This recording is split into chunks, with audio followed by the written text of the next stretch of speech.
আমি আওয়াবিনের কথা মানুষকে বলবো, আমি আওয়াবিন পড়বো না, আমি ইশরাক করব না, আমি কাছে তাহাজ্জুদের কিছু আমল থাকবে না, আমি জিকির আজকার করব না, আমি তেলাওয়াত করব না। হ্যাঁ, আমি মানুষের জন্য ওয়াজ করি। কিছুদিন আগে এক মাদ্রাসায় শুক্রবার দিন মাহফিল করি, সেইখানে বললাম যে আজকে তো সূরা কাহাফ পড়ার সময়টা চলে গেছে, শুক্রবার দিন কারা কারা আছেন দেখি হাত তোলেন। মানে 4-5 জন ছাত্র হাত তুলছে।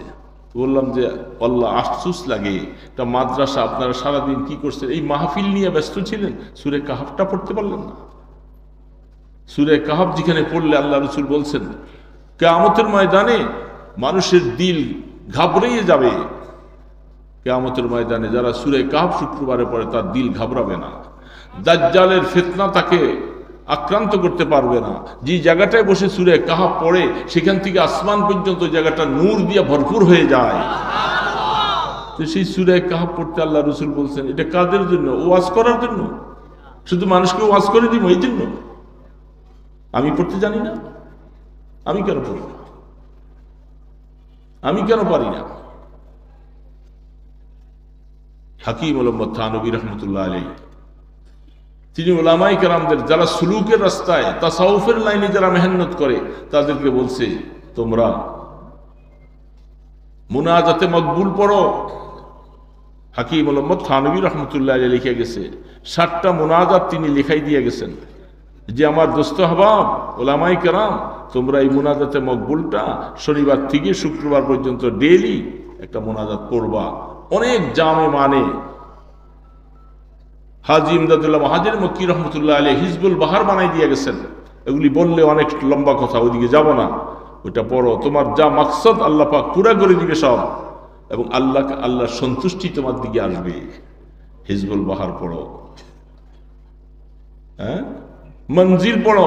হযরত মাওলানা জাকারিয়া রাহমাতুল্লাহ আলাইহি শাইখুল হাদিস তিনি বলে গেছেন যে ঘরের মধ্যে যে ব্যক্তি সবসময় মঞ্জিলটা পড়তে থাকবে, কোরআনের 33টা আয়াত, সেই ঘরে জিন্নাত আসবে না, মানুষকে ক্ষতি করবে না, এবং তোমার আল্লাহ পাক রিজিকে ওয়াসাআত দিবেন, বরকত দিবেন। সেই মঞ্জিলটা আমি পড়ি না। দালাইলুল খায়রাতের মধ্যে লিখেছেন, এবং হাদিসের মধ্যে ফাজাইলে দুরুদের মধ্যে অনেক কথা লিখেছেন। আল্লাহ রসুলের উপরে যত বেশি দুরুদ পাঠ করা হবে সে কিয়ামতের ময়দানে আমার তত বেশি কাছে আসবে। আমি সারাদিন কতবার দুরুদ পড়ছি, সেখানে দুরুদেরও আমল দেওয়া আছে। এগুলি যদি আমরা উলামায়ে কেরাম না করি তাই সাধারণ মানুষরা করবে। এই জন্য দোস্ত, মানুষের উপরে মিথ্যা তহমত আসার মতো কাজ কেন করব? যিনি করছেন তিনি কেন করলেন? তো তিনি যেহেতু এই উল্টা কাজ করার কারণে আপনাদের মনে কষ্ট গেছে, উনি হুজুর মনে হয় জবানটা নষ্ট করলো, উনি আসলো না কেন, এই যে মনে কষ্টটা আসলো, একজন আল্লাহ ওয়ালার উপরে এই হদবগা তহমত দিলা, তো মনে রাখবো ফাজান লিল হক, তুমি তৈয়ার হয়ে যাও। আল্লাহর একজন ওলির মনে কষ্ট কেন দিয়েছো? আল্লাহ পাক বলেন আমি তোর সাথে লড়াই করার জন্য তৈয়ার, তুই আমার বন্ধুকে কেন কষ্ট দিলি? কেন কষ্ট দিলি? যেহেতু আপনাদের এখানে আরো 2 জন মেহমান আসার কথা ছিল, মধুপুরের পীর সাহেবের নাম উপরেই লেখা আছে, শুনতে পাইলাম যে আসলে মানুষের উপরে অনেক সময় ধারণা হয়, ভুল ধারণা হয়ে যায়। আমি যোগাযোগ করেছি, উনি দাওয়াতই পান নাই। যারা এই কাজটা করেছেন তারা একজন বুজুর্গ মানুষের উপরে মানুষের ধারণা খারাপ করলেন, এটার পানিশমেন্ট পেয়ে যাবেন। কারণ আমি যখন আসছিলাম তখন আমি শুনতেছিলাম খাজা আজিজুল হাসান মজুব রহমতুল্লাহ আলাইহির কথাটা বলতেছিলেন ওই ইমাম সাহেব, আপনারা শুনেছিলেন। একটু সামান্য পায়েল ছিটায় কিছু কেদা পানি গিয়েছিল, ব্যবহার খারাপ করেছেন, প্রতিশোধটা তো আল্লাহ পাক সাথে সাথে নিয়েছেন, নেন না? এটা আল্লাহ রসুল বলছেন মান আদ আলী ওলিয়ান, সরাসরি আল্লাহ রসুল বলছেন হাদিসে কুদসি, মান আদ আলী ওলিয়ান ফাযান লিল হক, এই জগতের আমার উম্মতেরা শুনে রাখো, অলি এটা মানুষ এইভাবে পায় না। এটার জন্য জীবনে অনেক মুজাহাদা, অনেক মেহনত, অনেক কষ্ট করা লাগে। যারা আল্লাহর অলি হবেন তাদের জন্য জীবনে অনেক মেহনত করার পরে আল্লাহ পাকের মানুষের জবান থেকে এবং সিলসিলা অলি, তিনি যার কাছে বয়াত থাকেন সেই আল্লাহওয়ালার দিলের মধ্যে ঢেলে দেন যে তুমি একে ইজাজত দিয়ে দাও, সে তার দ্বারা যেন মুসলমানরা উপকার হয়, সেইভাবে করে ওই আল্লাহওয়ালার দিলের মধ্যে বসান। তখন সেটা দিয়ে তিনি একজনকে খলিফা বানান। তিনি আবার এটার উপরে মেহনত যখন করতে থাকবে, আস্তে আস্তে তিনি দিন দিন করে তারাক্কি হবে, উন্নতি হতে থাকবে। হযরত নানুপুরি রহমতুল্লাহ আলী বলতেন যে বাবা, এই খেলাফতটা এটা কোনো ওহী না, নবুয়ত না, যে এটা একটা খেলাফত দিয়ে দেওয়া হয়েছে, বাস এটা আজীবন তুমি এটার উপরে দিয়ে চলতে থাকবে। যদি মেহনত করো তাহলে সামনে বাড়বা, আর যদি মেহনত না করো পদস্খলন হয়ে যাবে, পিছনে পড়ে যাবে। এই জন্য এই কথার মানে এটা হলো, কোনো আল্লাহ ওয়ালার পক্ষ থেকে যদি কোনো ইজাজত পাওয়া হয়, তাকে যদি খেলাফত দেওয়া হয়, তিনি এটাকে এই কথা মনে যেন না করেন এটা ওহী, এটা যায় কই, বরং এটা আল্লাহ প্রদত্ত একটা নেয়ামত আসছেন, কদর করলে, মেহনত করলে সামনে বেড়ে যাবে, আর যদি কদর না করা হয় বরবাদ হয়ে যাবে। এই জন্য যারা আল্লাহর ওলি হয়েছেন, যাদেরকে মানুষ বলে, যাদের ইসলাহি মেহনত করেন, বহু মানুষ তাদের উসিলায় হেদায়েতের রাস্তা পেয়েছেন, জিকির আজকার করেন, নামাজি হয়েছেন, দাড়িওয়ালা হয়েছেন, সুন্নতওয়ালা হয়েছেন।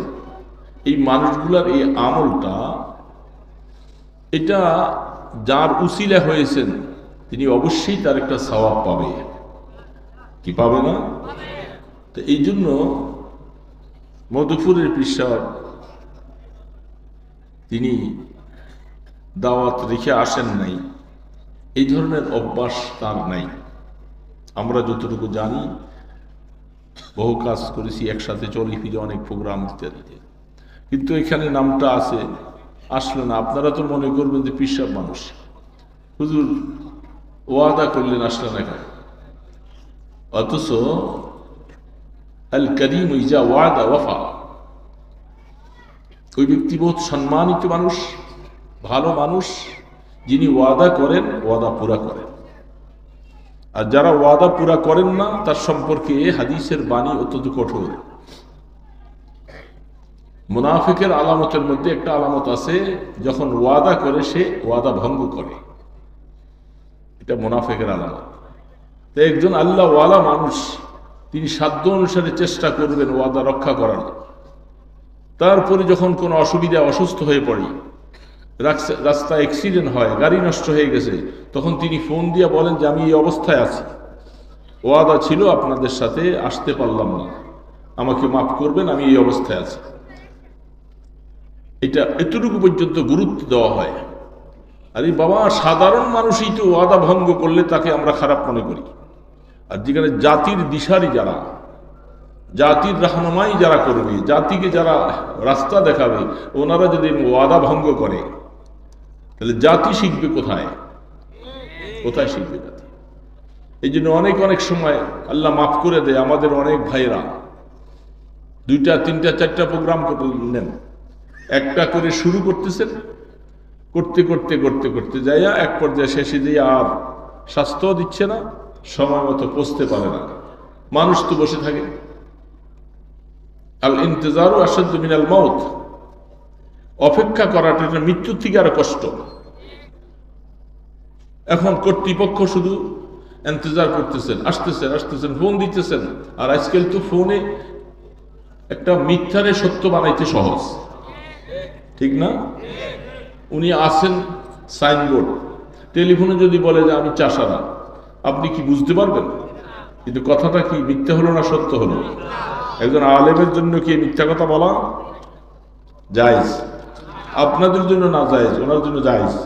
উনি মাসালা ঘুরে দিবে, তাই না? না, কোনোদিন চলবে না।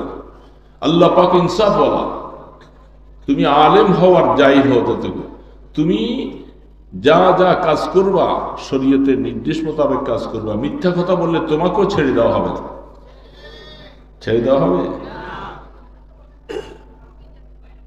উম্মুল কিযব, সমস্ত গুনার মা হলো মিথ্যা কথা। যারা মিথ্যা কথা বলে, আমার হযরত নানুপুরি রহমতুল্লাহ আলী বলতেন, সুলতান আহমদ নানুপুরি রহমতুল্লাহ আলীর সাথে আমার জীবনের দীর্ঘ 20টা বৎসর কাটছে। তারপরে হযরত ইন্তিকালের পরে মালা জবিলুদ্দিন সাহেব রহমতুল্লাহ আলীর সাথে আমাদের সম্পর্ক। হযরত সুলতান আহমদ নানুপুরি রহমতুল্লাহ আলী, আপনারা দেখেন নাই, তার সম্পর্কে বলতে গেলে ঘন্টার পর ঘন্টা পার হয়ে যাবে। এরা আল্লাহর কুতুব ছিল।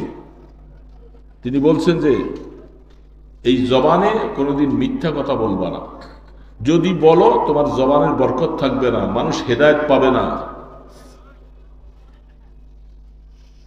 আল্লাহ ওয়ালা ফখরা আলাই, এই জীবনের এই অবস্থায় চলে আসছি, কোনোদিন মিথ্যা কথা জবানে বলি নাই, ইনশাআল্লাহ বাকি হায়াতে বলবো না, ইচ্ছা করেছি, আল্লাহ যেন কবুল করেন মিথ্যা কথা।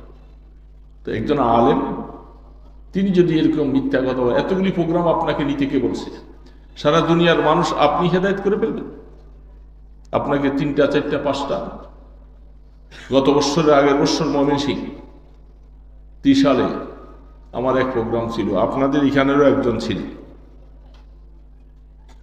উনি আমার আগে এসে, আমি বসার কথা ছিল, উনি আবার আরেক জায়গায় যাবে, এখান থেকে করে আসছে। ঠিক আছে, ফ্লোরটা ওনাকেই দেন। ঠিক ঘড়ির টাইম দেখে উনি তাড়াতাড়ি করে কি আলোচনা করতেছে না করতেছে, টাইম শেষ, আমি তাড়াতাড়ি দিয়ে বসছি, কারণ মানুষগুলি ছত্রভঙ্গ হয়ে যাবে। উনি তাড়াতাড়ি এখান থেকে উঠে আবার আরেকজন ধরেছে, সেখান থেকে শুনছি আরেকটা যাবে, ওইটা 6 নম্বর মাহফিল। বলেন বাবা, এই কথাগুলি, আমার কথাগুলি শুনতে খারাপ লাগে, তাই না?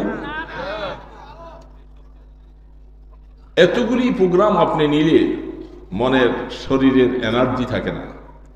শুধু একখানে যাওয়ার পরে 2-4টা কথা বলেই ঘড়ির দিকে টাইম থাকে, বাস আরেক বক্তা এসে স্টেজে বসলো কি বসলো না এটা দেখার বিষয় নয়, ও আখারে দাওয়া না বলে উনি বাইরে। না, এটা ভালো না। এটা মানুষ তো, আল্লাহ পাক মাফ করে দেন। একজন বক্তা দুপুর 10টার থেকে 12টার থেকে শুরু করেছেন, রাত্র পর্যন্ত উনি 11টা মাহফিল করেছে। আল্লাহর এক বান্দা এই অবস্থা করতে করতে এমন অসুস্থ হয়ে পড়লেন, শেষ পর্যন্ত কোটি টাকার উপরে চিকিৎসায় চলে গেছে। এত কষ্ট কেন করবেন? এটা শরীর না, এটা শরীরের উপরে কেন জুলুম করতেছেন? এই শরীর একটা হক আছে না? বলে জাসাদিকা আলাইকা হাক্কুন, তোমার শরীরের উপরে তোমার একটা হক আছে, চোখের উপরে তোমার একটা হক আছে, তোমার বিবির উপরে তোমার একটা হক আছে, সবার একটা হক আছে। এই জন্য এত প্রোগ্রাম করার ঠিকানা। মানুষ বলবে দেখি আমাকে 3টা 5টা প্রোগ্রাম রাখতে হবে, তুমি আগে কেন আসলো না? আল ফাজলুল লিল মুতাকাব্বির, যে আগে আসছে তার কথাটা আগেরটাই আমি নিয়েছি, পরে আর পারলাম না বাবা, আপনি আবার তৌফিক দিলে আগে আইসেন। এই পর্যন্ত আমার মনে হয় আমি প্রোগ্রামের জন্য আমার কাছে আবদার করা হয়েছে, আসছে 60 থেকে 70টা প্রোগ্রাম এই পর্যন্ত আমি রাখতে পারিনি। আমি বলছি যে আমার সব বরাত পর্যন্ত একটা দিন প্রোগ্রাম খালি নেই। আমি ছোট মানুষ আর অসুস্থ হয়ে গেছি, আমি পারিনি এখন চলতে। এখানে করব একটা টেনশন পাইয়া, আমি এখন এই বয়সে এত টেনশন করতে পারি না। স্ট্রোক করার পরে আমি আরো বেশি অসুস্থ হয়ে পড়েছি। এখন ওইখানে টাইম মতো পৌঁছতে পারলাম কিনা, এই গাড়ি চালাও অ্যাক্সিডেন্ট করার মতো অবস্থা। কেন এত ব্যস্ত? কেন এত ব্যস্ত? এই জন্য এত প্রোগ্রাম এত রাখা ঠিক না। একজনই সারা দুনিয়া হেদায়েত করে দিবেন, আর আমাদেরও কিছু দোষ আছে। আমরা এখন ওই একজনকে দিয়ে আমরা চাইতেছি উনি পুরাপুরি মোবাল্লেগ, ওনার কথা ছাড়বো না, অন্য কারো কথা শুনলে হেদায়েত পাওয়া যাবে না। এটা আমাদের দোষ। আমরা 2-4 জন মানুষকে বেছে নিছি, ওনাদের কথা ছাড়া আর কারো কথা শুনতে চাই না। মুফতি আব্দুস সবুর সাহেবের কথা কি আপনি ফেলে দিবেন? হিরে বাবা, ফেলে দিবেন?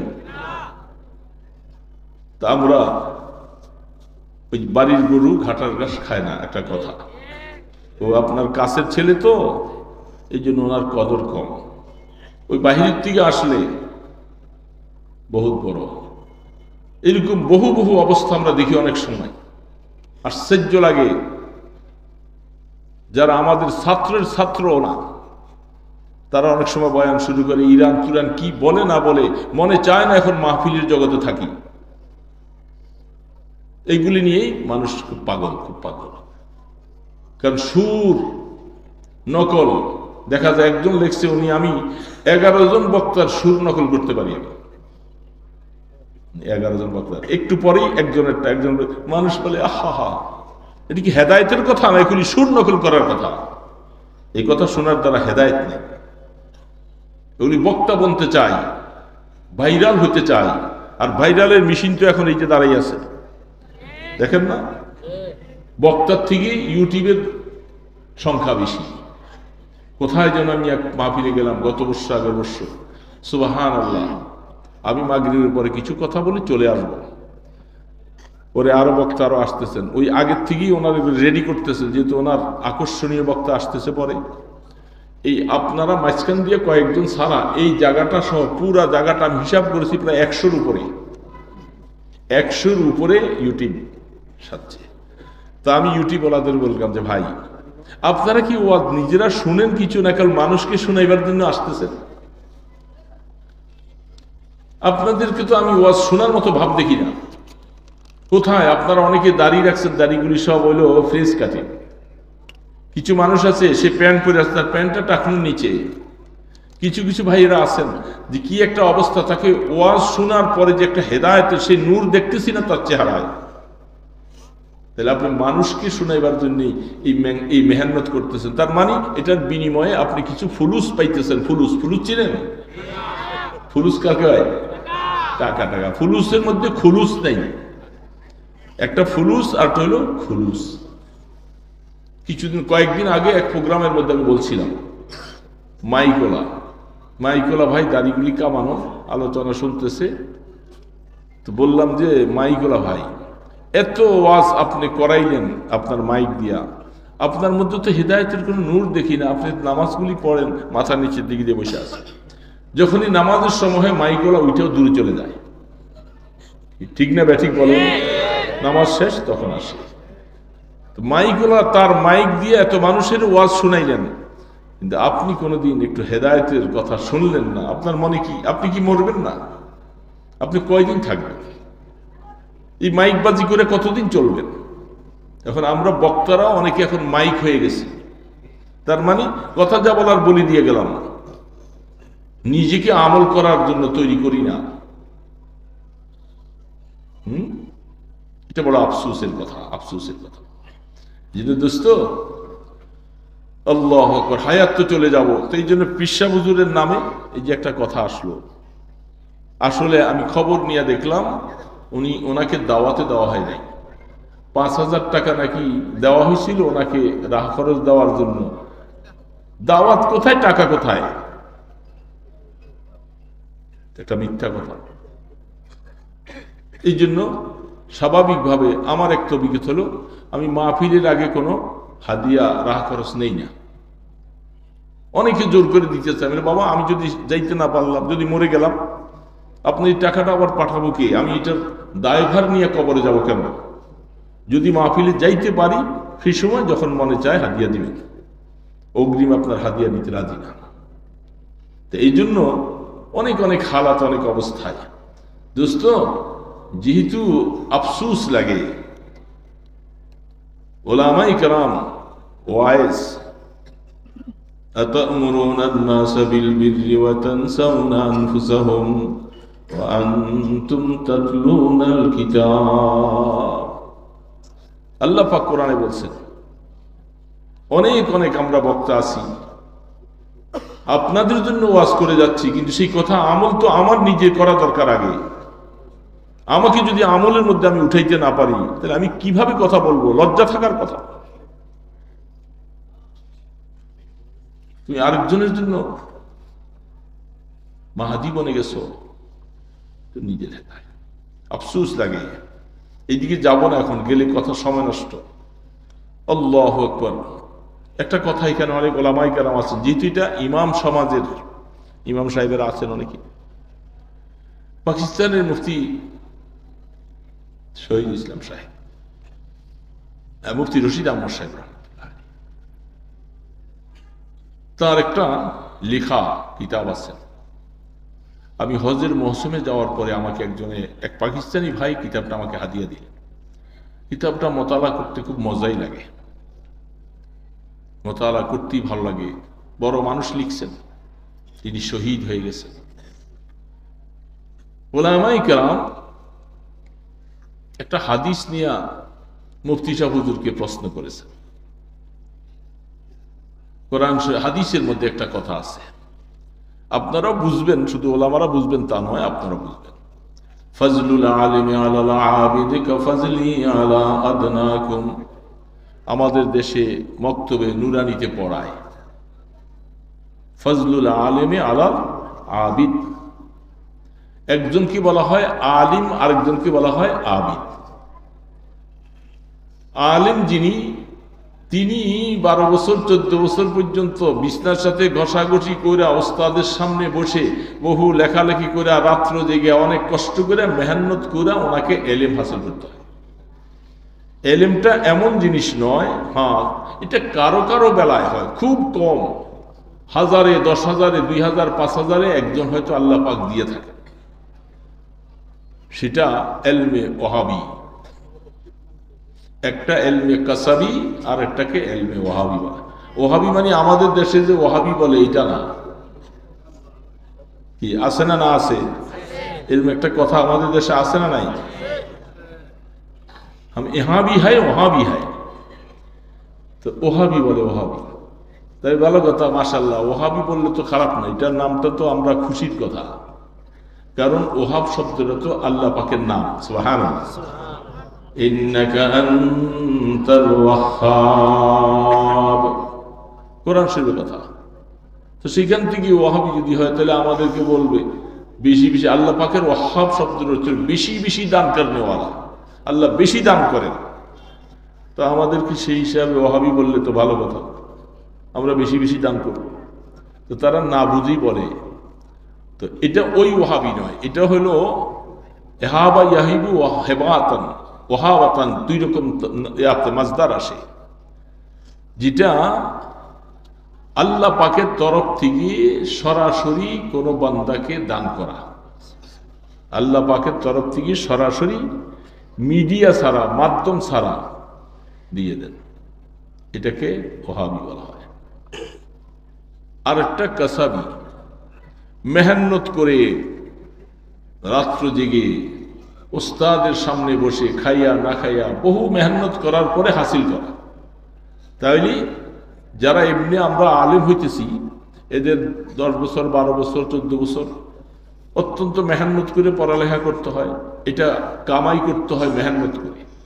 আর কাহাকেও আল্লাহ পাক কুদরতের দ্বারা সিনার মধ্যে ঢাইলা দেন। যেমনটা দেখেন হাজী ইমদাদুল্লাহ মহাজের মক্কি রহমতুল্লাহ আলাইহি আল্লাহ পাক সরাসরি ঢাইলা দিছে। হযরত রশিদ আহমদ গাঙ্গুহি রহমতুল্লাহ আলাইহি বলেন, যিনি সমস্ত আলেমদের বড় মুরব্বী ছিলেন, তার মতো আলেম 300 বৎসরের ভিতরে জন্ম হয় নাই, এত বড় আলেম। তিনি বলেন, আমি হাজী শাহ হুজুর রহমতুল্লাহ আলাইহি তার দরবারে, আগের পিছনে অনেক কথা সেটা নয়, তো বসতাম, হযরতের কাছে মুরিদ হয়েছে। তো আগে মাঝে মধ্যে আমার দিলের মধ্যে ছিল, হুজুর তো এত বড় আলেম না, হুজুর তো মাত্র কাফিয়া পর্যন্ত পড়ছে। আমার কথাগুলি কি বোঝা যাচ্ছে? এই কষ্ট হইতেছে, মানে অসুবিধা নেই। আপনাদের আকাঙ্ক্ষিত মেহমান আসতেছে, আমি মাঝখানে কিছু সময় নষ্ট করতেছি, অসুবিধা হইতেছে?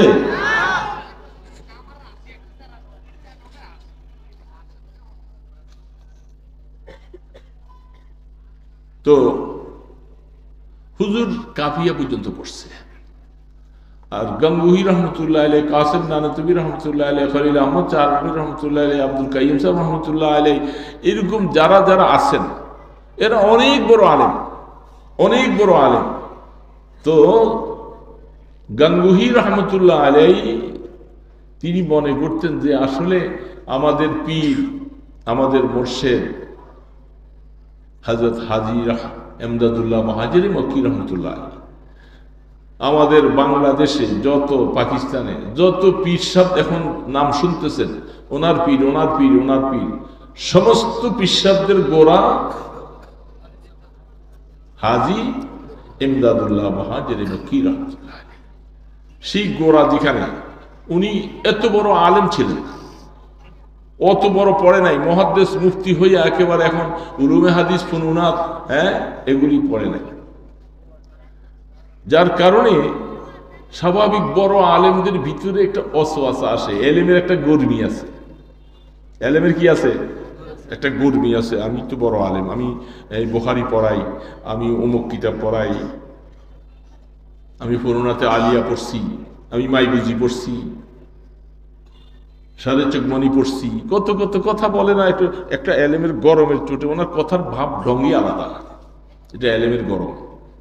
এই জন্য এই গরম এলেম ওলাদেরকে বলে খবরদার। এই এলিমের দ্বারা তুমি আল্লাহ নূর পাইবা না যদি সত্যিকার এলেমকে নিজের দিলের মধ্যে ফিট করতে না পারো।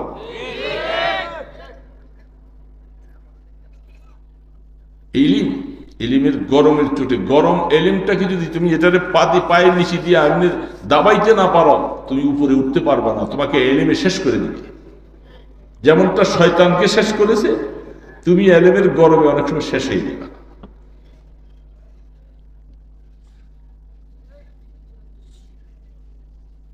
सर्वनहब मंतक मरा सूखती आतिश इश्क खुदा अफरोखती। আফসুস বলে যে এই এলিমগুলি তো আল্লাহকে পাওয়ার একটা মাধ্যম মাত্র, আর এটাকে যদি তুমি আসল বানাইয়া লইলা তাহলে আসলে কিছু পাইলা না। এটা একটা রাস্তা দেখাই যায়, তুমি রাস্তায় যাইয়েই তুমি অনেক কিছু হয়ে গেছো মনে করো। এই জন্য গঙ্গোহী রহমতুল্লাহ আলাইহি বলেন যে হজরতের দরবারে মাঝে মধ্যে তো এটা দিলের মধ্যে ছিল, কিন্তু আমরা যখন ওনার সামনে যে এখানে বসতাম, হজরত যখন কথাগুলি বলতেন আশ্চর্য লাগতেছে, এই কথা বলে করতে গিয়ে বিশাল বিশাল হাদিসের মজমুনগুলি, ব্যাখ্যাগুলি হজরত যখন বলা শুরু করেন আমরা অবাক হয়ে যাই যে এটা তো বড় বড় মুহাদ্দিসরাও চেষ্টা করে গবেষণা করে বলা কষ্ট হয়ে যায়, হযরত এগুলি কিভাবে বলেন। তখন গঙ্গোহী রহমতুল্লাহ আলাইহি বলছেন যে আল্লাহ পাক যে কারো সিনার মধ্যে এলেম ঢাইলা দেয়, এটার বাস্তব হলেন হাজী ইমদাদুল্লাহ মুহাজির মক্কি রাহমাতুল্লাহ। এই জন্য আল্লাহু আকবার। তো বলতেছিলাম বহু বহু আলেম ভাইরা ওনারা এই হাদিসের উপরে একটা ইশকাল করলেন, প্রশ্ন করলেন মুফতি সাহেব হুজুরের কাছে যে হুজুর, অনেক সময় বলা হয় আলেম ওলামারা তারা মাদ্রাসায় পড়ায়, মসজিদে ইমামতি করে, দাওয়াত তাবলীগের কাজ করে, বিভিন্ন কাজ, কিন্তু আল্লাহ রসুল বলছেন এই আবেদ যে আছে, আবেদ মানে তিনি অত বড়, ফরজ ওয়াজিব মুস্তাহাব সম্পর্কে তার এলেম আছে, মকরুহাত সম্পর্কে এলেম আছে, জায়েজ নাজায়েজ সম্পর্কে এলেম আছে। এরকম একজন মানুষ তার এলিম দিয়া ইবাদত বন্দিগি করতে করতে তার নাম হয় আবেদ। কি নাম হয় বাবা বলেন দেখি? আবেদ। উনি অনেক ইবাদত গুজার। আর আরেকজনকে বলে আলেম। আলেম মানে হলো ওই যে হাদিসের গ্রন্থ, তাফসীর, ফিকহ ইত্যাদি এগুলি পড়ে পড়ে অনেক কিছু এলেম অর্জন করেছে, তাকে বলে আলেম। তো আল্লাহ রসুল বলছেন ফজলুল আলেমে আলাল আবেদ। এই যে যিনি আবেদ, যিনি ওনার উপরে একজন আলেমের মর্যাদা কিরকম, যেরকম রসুল বলেন আমি রসুলের মর্যাদা তোমাদের একজন সাধারণ সাহাবীর উপরে, তোমাদের একজন সাধারণ সাহাবীর মর্যাদা আমার কাছে রসুলের কাছে কেমন বলেন কোনো মিলানো যাবে? রসুলের মর্যাদার ওই সাধারণ একজন সাহাবীর মর্যাদার সাথে কোনো মিল আছে? কোনো মিল নেই। তখন আল্লাহ রসুল বলেন একজন আবেদের উপরে একজন আলেমের মর্যাদা এত বেশি যেমন আমি রসুলের মর্যাদা তোমাদের সাধারণ একজন সাহাবীর কাছে। এখন এই কথাটা শোনার পরে উলামায়ে কেরাম মুফতি শাহ হুজুর রহমতুল্লাহ আলাইহির কাছে প্রশ্নটা করলেন। তো সেই হিসাবে আলেমের মর্যাদা আল্লাহ রসুল এত দিয়ে গেলেন, সেখানে তো বেশি ব্যাখ্যা নাই। আলেম বলছেন এখন সে আলেম সাহেব, উনি তাহাজ্জুদ পড়ে না, উনি ইশরাক পড়ে না, উনি আওয়াবিন পড়ে না, উনি জিকির আজকার করে না, উনি মোরাকাবা মুশাহাদা করে না, উনি ওনার মাদ্রাসায় পড়ানো নিয়ে ব্যস্ত। ইমামতি করার পরে বাস যতটুকু করলো, বাকি সময় এই কিতাব মোতালা করে। আমাদের তো আর এত কিছু করা লাগে না। কথাটা বুঝতে পারতেছেন? কথা না বুঝলে কিন্তু কথা বুঝে আসবে না। যে উনি মাদ্রাসায় পড়ায়, তাবলীগ করে, এগুলি সব মানুষকে নিয়ে ফিকির করতেছে, কিন্তু ওই ব্যক্তিগত উনি নিজে অত আমল করেন। ওইটাই ওনার বড় আমল, উনি তাবলীগ করে। ওইটাই ওনার বড় আমল যে উনি নামাজ পড়ায়। ওইটা ওনার বড় আমল যে উনি ছাত্র পড়ায়। তো উনি নিজে ব্যক্তিগত যে নিজে কিছু আমল করবে সেটা করে না, যার কারণে অসুবিধা তো নাই। যেহেতু রসুল বলছেন এরকম একজন ওইগুলি কাজ করলে তারা আবেদ বলে, আর ওগুলি না করলেও একজনকে আলেম বলে। তো আলেমের মর্যাদা আবেদ থেকে অনেক বেশি, আবেদ থেকে আলেমের মর্যাদা অনেক বেশি। মুফতি রশিদ আহমদ সাহেব রহমতুল্লাহ আলাইহির কাছে এই প্রশ্নটা, এই হাদিস পেশ করলেন। তিনি তার বয়ানের মধ্যে, আফসুস, এটা বড়দের কথা তো, নকলে কুফুর, কুফুর না বাস, বড়দের কথা তো, সেই জন্য আমি এটা নকল করতেছি। এই কথাটা আমার মতো মানুষের জবানে বলাটাও সাজে না, কিন্তু উনি বলছেন। উনি কি বলছেন? যে আলেম ইলম হাসিল করার পরে ওনার কাছে নফল থাকবে না, আওয়াবিন থাকবে না, ইশরাক থাকবে না, জিকির আজকার থাকবে না, তাহাজ্জুদ থাকবে না, মোরাকাবা মুশাহাদা থাকবে না, উনি তো আসলে ইলিমের সাথে গাদ্দারি করেছে, ইলিমের সাথে বেওফাই করেছে। উनको আলেম কাহিনী কি লায়ক হি नहीं है, তাকে আলেম বলাটাই উচিত নয়। মুফতি রশিদ আহমদ সাহেব বলছেন, কারণ যে আলেম ফজলুল আলেমে আলাল আবিদে রসুল যে হাদিসের কথা, যে আলেমের কথা বলছেন, এই আলেম ওরকম আলেম হবে যার কাছে এই সমস্ত ফরায়েজ, ওয়াজিবাত, নওয়াফিল সবকিছু থাকবে। তারপরে সে ওই আল্লাহ রসুলের কথা অনুযায়ী ওই রকম আলেমের কথা রসুল বলছেন। তুমি আমল করবা না, কিছু আলেম শিখার পরে নিজকে নিজে আলেম মনে করতেছ, উনকো আলেম কাহিনী কি লায়কই নিয়ে হয়, সে আলেম বলার উপযুক্তই না।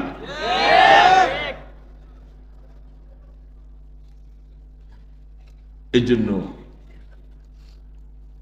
তিনি এই কথা বলার পরে সবাই মাথা নিচু করে ফেলছে। পাকিস্তানের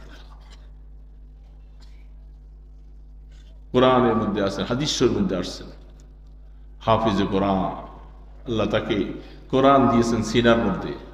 সে রাত ভরে যদি সবসময় ঘুমাইয়া থাকে, কোরআনের হক আদায় করলো না।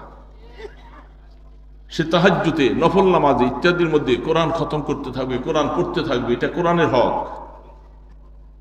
আপনি বাস আলেম হইলেন, হাফিজে কোরআন হইলেন, কোথায় ইশরাক চলে যায়, কোথায় আওয়াবিন চলে যায়, কোথায় নফল চলে যায়, কোথায় তাহাজ্জুদ চলে যায়, এটার খবরই নাই।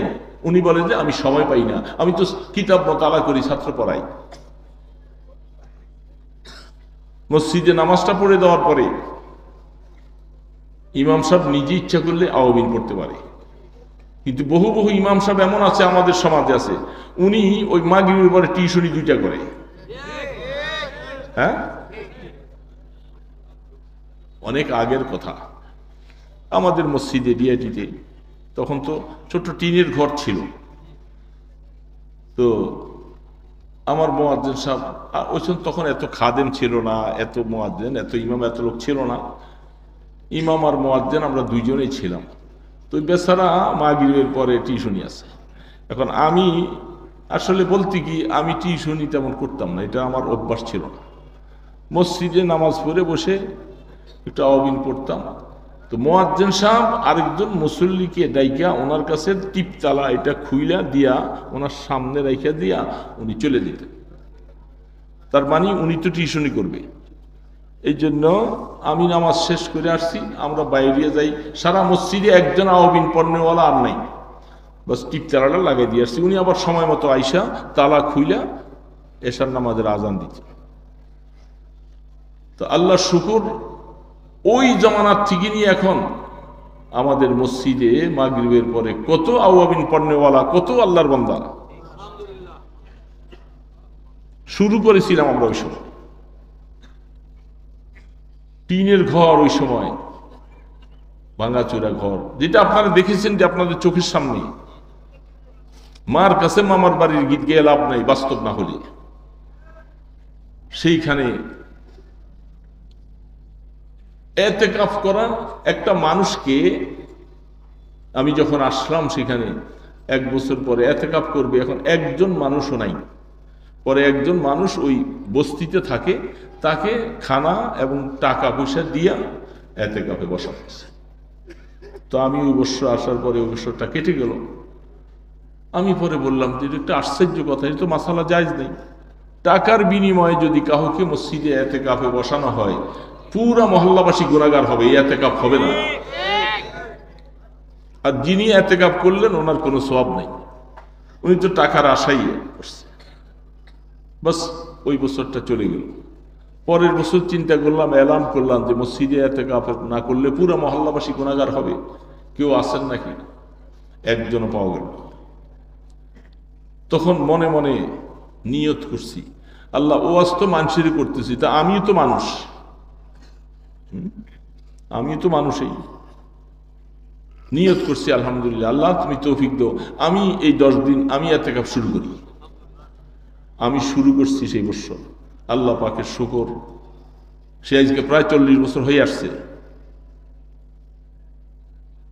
আমি শুরু করার পরে বড় হইতে হইতে এখন ডিআইটি মসজিদে 80 জন 100 জন এতেকাফ করে, কিন্তু ওই সময় একজন মানুষ পাওয়া যায় নাই। কিন্তু শুরু আগে আমাকে করতে হয়েছে, এখন তো 100 জন মানুষ এতেকাফ বসে। এই জন্য দোস্ত, এটা বলার উদ্দেশ্য হলো আল্লাহ কসম বা খোদা ওয়ালা ফখরা আলাই, শুধু আমল আমাকে করতে হবে, শুধু মানুষের জন্য নয়। এই জন্য দোস্ত এগুলি মনে রাখা দরকার। তো আমি আয়াত পড়েছিলাম ছোট্ট একটা, এতক্ষণের কথাগুলি আপনারা বিরক্ত হয়েছেন, আমাকে মাফ করে দিবেন। কথা সব সময় বলার সুযোগ হয় না, বলছি, আমি বলছি কলিল হাক্কা ওয়ালাউ কানা মুররান। যেহেতু ইমাম সমাজ, ইমামরা যদি ভালো হয়, ওনারা যদি আমলওয়ালা হয়, আল্লাহ পাক সমাজকে ওরকম আমলওয়ালা বানাবে। যে মসজিদের ইমাম যত বেশি আমলওয়ালা হবে, সেটার আসর মুসল্লিদের মধ্যে যে পড়বে, মুসল্লিদের মধ্যে পড়বে। ইমাম যখন আমল শুরু করবে, মুসল্লিরা দেখতে দেখেছি হুজুর এত আমল করতেছে, আল্লাহু আকবার, আল্লাহু আকবার। এই জন্য আমি ছোট্ট আয়াত পড়েছি।